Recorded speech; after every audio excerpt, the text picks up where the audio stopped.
Hey guys, what is up? Stickboy here once again for another blind reaction to Avatar Legend of Korra, and tonight we are going to be looking at Season 1, Episode number 4. Link to that, of course, is going to be down in the description. As always, there was a lot to think about in Episode 3 as we introduced Amon. We introduced our villain, I guess. And I still honestly don't know exactly what to say about Amon because he's basically, I don't know if I could call him an anarchist, but he has this ideology against benders, but it's based on, it seems like it's based on one incident. It's based on one bender that, you know, that took things too far and made him and just gave him this terrible impression on benders for the rest of his life, which could be a story. That could just be an anecdote that he came up with, or it could have actually happened. He has the power to, apparently has the power to take other people's bending. I'm assuming that that's true. I mean, the guy that he took the bending from in the demonstration seemed all too willing to participate. Either that or he just didn't believe that Amon could do it. If he can do it, I'm really curious as to how he has that ability, what gave him that ability, especially when he was dodging, you know, when he was battling against that firebender that he took the bending from.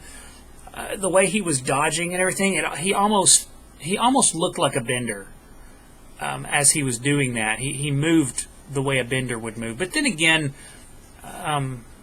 his henchmen seemed to be able to move pretty fluidly, so he could just be really athletic.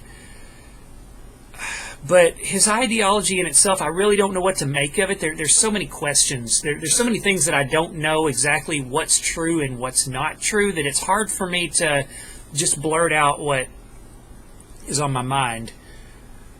Amon, he claims that, you know, bending is the cause of every war. It's been the cause of every war in history. I'm not sure if that's true. I think that he's partially right. It certainly didn't help.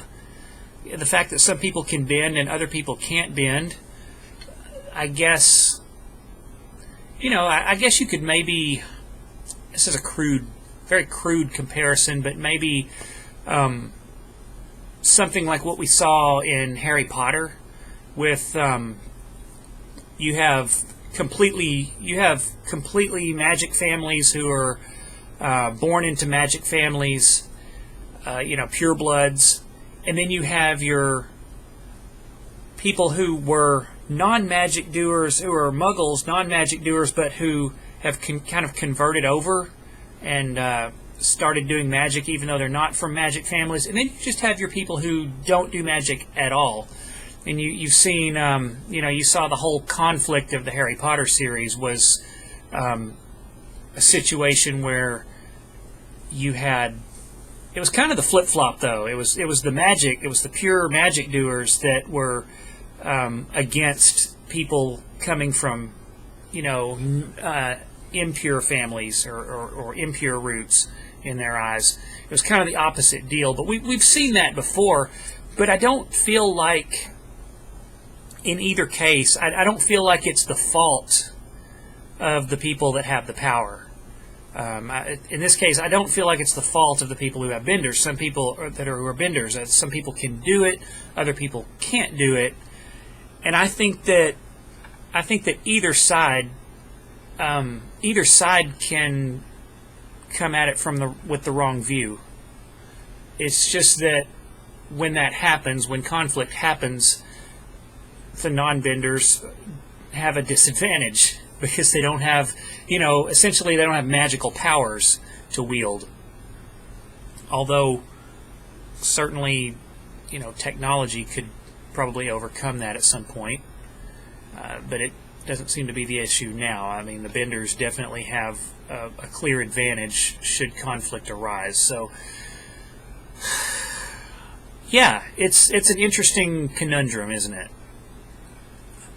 But I definitely think Amon is an extremist for sure. And again, it seemed like the whole Revelation meeting seemed so very familiar to the episode in Ruby, where a couple of them snuck into the White Fang. You know, the big meeting with the White Fang. And it's been a long time, so I don't necessarily remember character names right off the top of my head, but definitely felt a whole lot like that. And I like I said, I know I think Korra may have come before Ruby, or maybe they came very close to around the same time. So it's just an interesting parallel there.